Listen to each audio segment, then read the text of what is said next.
మన హైదరాబాద్లో 3200 మందికి పైగా ట్రాఫిక్ పోలీసులు వివిధ శ్రేణుల్లో పనిచేస్తున్నారు.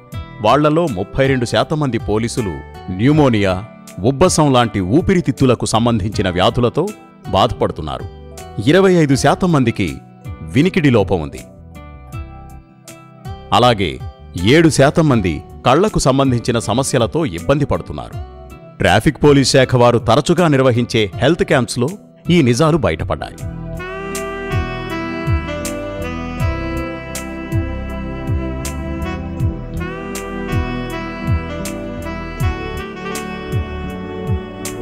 What exactly we are doing is, like, we are having a health camps being organized at every police station periodically, and we are seeking help of the corporate hospitals and the specialists, and they are really coming forward and helping us out. And whoever needs further medical attention, they being sent to the specialist, and we follow it up properly, and we give them an opportunity to get the disease cured. అంటే it all depends on ఈ duty traffic వాళ్ళు ఎంతకాలంగా చేస్తున్నారు అనే దాన్ని బట్టి. Suppose A person is doing for 1 year, he may not feel anything. కానీ అదే ఒక 2-3 years అక్కడే పనిచేస్తే ట్రాఫిక్లోనే వాళ్ళకి తప్పకుండా మెనీ డిజార్డర్స్ ఫ్రమ్ కన్ను నుంచి మొదలుకుంటే స్కిన్ వరకు, లంగ్స్ వరకు, హార్ట్ అన్నీ ఎఫెక్ట్ అవుతాయి.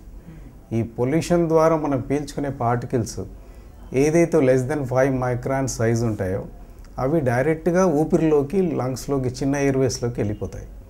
సో వీళ్ళకు అది ఒక పీరియడ్ ఆఫ్ టైం ఎక్స్పోజర్ అలా ఉంటే ఈ చిన్నగా మామూలుగా ఇప్పుడు కళ్ళ దూరంతో స్టార్ట్ అవుతుంది. దాంట్లో స్కిన్ డార్క్ కావడము, స్కిన్ దెబ్బతినడం జరుగుతుంది. అలాగే ఈ లంగ్ అండ్ హార్ట్ రెండు కూడా ఎఫెక్ట్ అవుతాయి over a period of time. ఈ వాహన కాలుష్యాన్ని నియంత్రించాలనే ఉద్దేశంతో RTA approved pollution check mobile వ్యాన్లను ఏర్పాటు చేశారు. వాటి పనితీరు నేతి బీరకాయలో నెయ్యిలాగే ఉంటుంది. అవి నిజంగా పనిచేస్తున్నాయా అంటే ఆ సంగతి ఆ పెద్దలకే తెలియాలి. ఓ మనసు తునకగా ఒక్కసారి ఈ ఆటోలను చూడండి.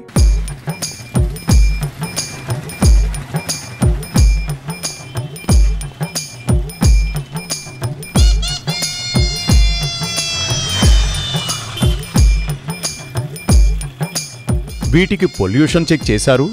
ఇవి ఆ పరీక్షలో పాస్ అయ్యాయంటే అంతకంటే పెద్ద జోక్ ఏముంటుంది చెప్పండి. ఇంటి పేరు కస్తూరి, ఇల్లు గబ్బిలాల కంపు అంటే ఇదే మరి.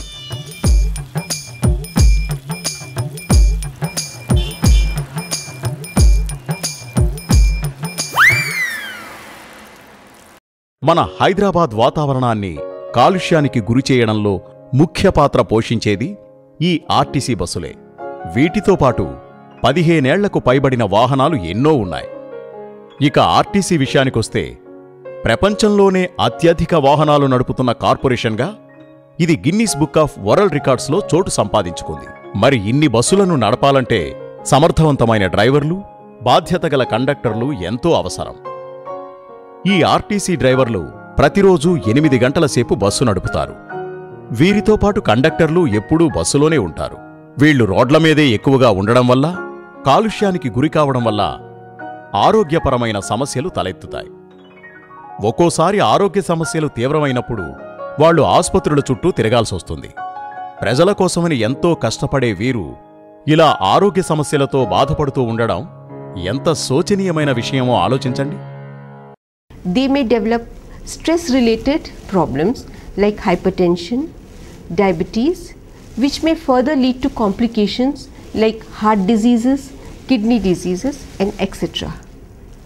The second set is by virtue of being a driver and being in that seat for almost 8 hours, our drivers tend to develop backaches, and also they tend to develop knee pains, which in medical terms we call osteoarthritis of the knee joint.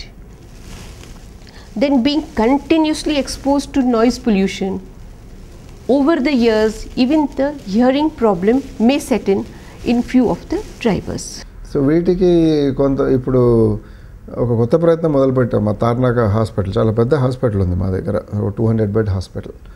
ఈ హాస్పిటల్లో ఈ occupational hazards, traffic మన ట్రాఫిక్కు సంబంధించినవి, RTC డ్రైవర్స్కు సంబంధించిన, కండక్టర్స్కు సంబంధించిన సమస్యల వల్ల ఏర్పడే వాటికి ఎలా నివారించాలి, దానికి కావాల్సిన స్పెషలిస్ట్ని ఎట్లా పెట్టుకోవాలి, ముందు జాగ్రత్త చర్యలుగా వీళ్ళకి ఏం చెప్పాలి, వీళ్ళ పోస్టింగ్ పాలసీ అనేది ఎలా ఉండాలి. సో వీటినన్నిటిని కూడా స్టడీ చేయడం కోసం ఒక ఎక్స్పర్ట్స్ను కూడా హాస్పిటల్లో నియమించుకోవాలని నిర్ణయం తీసుకోవడం జరిగింది. వాళ్ళని కూడా తీసుకొస్తున్నాం. ఇప్పుడు లాస్ట్ ఇయరే ఒకసారి కొంచెం నోరు తడబడబడేది, హాస్పిటల్ పోయినాను. అక్కడ నుంచి నిమ్స్ పంపారు, నిమ్స్లో చెక్ చేశారు, కొంచెము షుగర్ ఎఫెక్ట్ అయింది బాబు, గోళీలు వాడుకోమన్నారు. మళ్ళీ తార్నాకు వచ్చినాను, అక్కడంతా హెడ్లో ఏదో కొంచెము బ్రెయిన్ క్లాట్ అయిందట, దానికోసం ట్యాబ్లెట్లు ఇచ్చారు, వాడుతున్నాను సార్. 40 years దాటిన వాళ్ళందరికీ మోకాలు నొప్పులు అండి, లేడీస్కి బ్యాక్ పెయిన్స్ చేయలేకపోతున్నారు. ఈ బ్యాగ్ 8 hours ఇలా తగిలించుకొని ఉంటాము, ఈ పెయిన్ కానీ వస్తుంటుంది. ఇక దానికి ఏమైనా ప్రికాషన్స్ వాడుతుంటామండి, అంటే ఫర్దర్ అది ఎక్కువ కాకుండా, లేకపోతే మళ్ళీ ఫ్యూచర్లో అప్పుడప్పుడు బీపీ చెక్ చేసుకోవడము అలాంటివన్నీ ప్రివెన్షన్స్ అన్నీ తీసుకుంటాను. సిటీ బస్సులో నడిపితే ఈ కాళ్ళ డస్ట్ మొత్తం వచ్చేసి మేము దగ్గే వరకు ఇంత పడుతుంది, డ్యూటీకి అయిపోయాక దగ్గర వరకు ఇంత నల్లగా పడుతుంది. మా సమస్యలు ఉంటాయి అవి, ఇక ఏం చేస్తాం మనం, ఇక దానికి చేసుకోక తప్పదు కదా. పొల్యూషన్ చాలా పెరిగిపోతుంది సార్, చాలా పెరిగిపోతుంది. ఇప్పుడు చూడండి, మా పొద్దున్న చెప్పులు నీట్గా ఉంటాయి, ఇప్పుడు డ్యూటీ దిగే వరకల్లా ఆ కలర్ కూడా అవ్వడదు, అంత డస్ట్ వస్తుంది. అంటే చెప్పులకే అంత వస్తుందంటే మా కడుపులకి ఎంత పోతుంది. ఇప్పుడు ట్రాఫిక్ వాళ్ళకు మంచిగా వాళ్ళకి అన్నీ సప్లై చేస్తారు, మాస్కులు అవి పెట్టడానికి వాళ్ళకు, మాకేముండదు, మేము అలానే చేయాలి తప్పదు. నడువు నొప్పి బాగా వస్తుంది సార్, ఎందుకంటే నాకు సర్జరీ 3 times అయింది కదా, నాకు నడువు నొప్పి వస్తుంది, బాగా వస్తుంది, స్ట్రెయిన్ అయిపోతుంది బాగా. అంటే మార్నింగ్ బాగానే ఉండే 2 trips బాగానే చేస్తాం, కానీ 3rd trip నుంచి డల్ అయిపోతుంది ప్రాణం, లాస్ట్కి వచ్చి చాలా వీక్ అయిపోతుంది. హైదరాబాద్లో ఉన్న వాహనాలలో సుమారు 84% మోటార్ బైక్లే ఉన్నాయి. వీటిని నడిపే వారిలో చాలామంది హెల్మెట్లు ధరించారు. దాంతో ఈ పొల్యూషన్ వల్ల వాళ్ళు పేషెంట్స్గా మారుతున్నారు. The first and foremost I would do is wear my helmet with the face down. That way at least the dust which is coming in, I would be prevented by that. Most of my friends even wear a handkerchief over the nose and mouth. That way they are less exposed to other pollutants which are in air. I don't usually do that because I feel suffocated because of that. But still I make it a point that I wear my helmet with the face down. That way it prevents me a little more. ఇక road పక్కన టిఫిన్లు అమ్మే వాళ్ళైతే తమ ఆరోగ్యంతో పాటు వాళ్ల టిఫిన్లు తినే ప్రజల ఆరోగ్యంతో కూడా చెలగాటమాడుతున్నారు.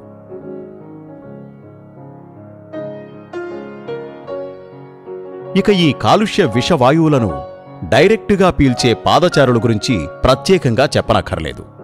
ఇలా ఈ వెహికల్ పొల్యూషన్ అనేది ప్రతి ఒక్కరి ఆరోగ్యానికి ముప్పుగా మారింది.